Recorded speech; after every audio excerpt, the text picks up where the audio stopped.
If you still want to audition, you still can. Even though the deadline is coming past, we're still going to allow people to audition. So if you want to audition, post a video response to this video instead of the other video, because we're going to stop allowing video responses to the other video. So am I speaking too fast? What you got now? Gotta give it up. What you got now? Gotta give it up. Thanks to everyone who auditioned. We're still deciding, and we probably will be deciding for quite a while. Sorry the channel's been really slow and there's barely been any videos, and to anyone who actually was interested in me making the third True Blood review, I probably won't be doing that because we lost HBO for a while there, and I can't figure out how to see the new True Blood episode. I'm not going to give a Twilight review because, personally, you don't want to hear it. You really, really don't. So I'm just going to leave it at that.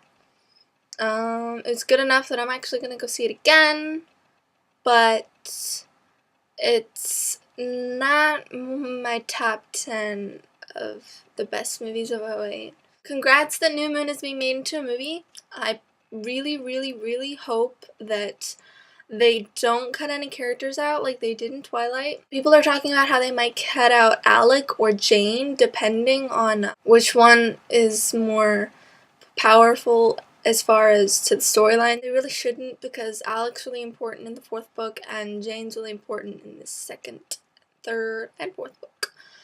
And I just really, really hope that they don't cut any more characters. I mean, yes, they cut out Lauren and they cut out Ben, and they don't really matter because they ended up putting Angela with Eric. Oh, that's not a spoiler, it's obvious. But they shouldn't cut out any of the Volturi. I mean, I wouldn't put it past them that they might cut out the girl who's like the receptionist, who's a human who wants to become a vampire, or even the Volturi wives, but they shouldn't cut out any of the main Volturi.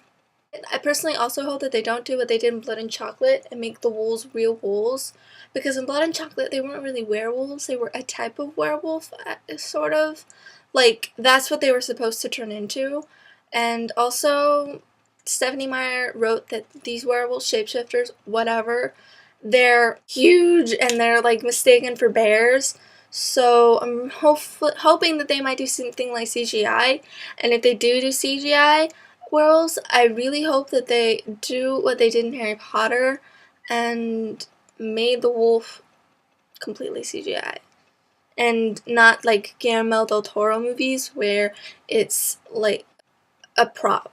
Well, not prop, but it's real.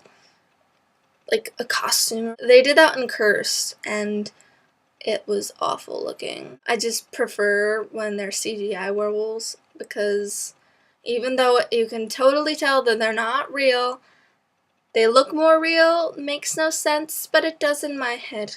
So if there's anything that you want the New Moon movie to have, or even not have, like if there's a scene in the book that you thought was stupid and you hope that they take it out because it doesn't really add much to the storyline, put it down below. If there's nothing that you don't want to see, like you want to see everything, that's cool too. There are some people that I know that have certain parts in the book ticked off to be removed. I think I might have mentioned this already, but I really hope that when it shows the months that go by between when Bella's just depressed because he left and when, you know, she sort of comes out of her comatose, I think that's the right word, I don't know. I personally hope that the months go by like a book page flipping past, because I don't know, I just think that'd be really cool to all the people who read the book. They'd be like, oh, I totally did that when I was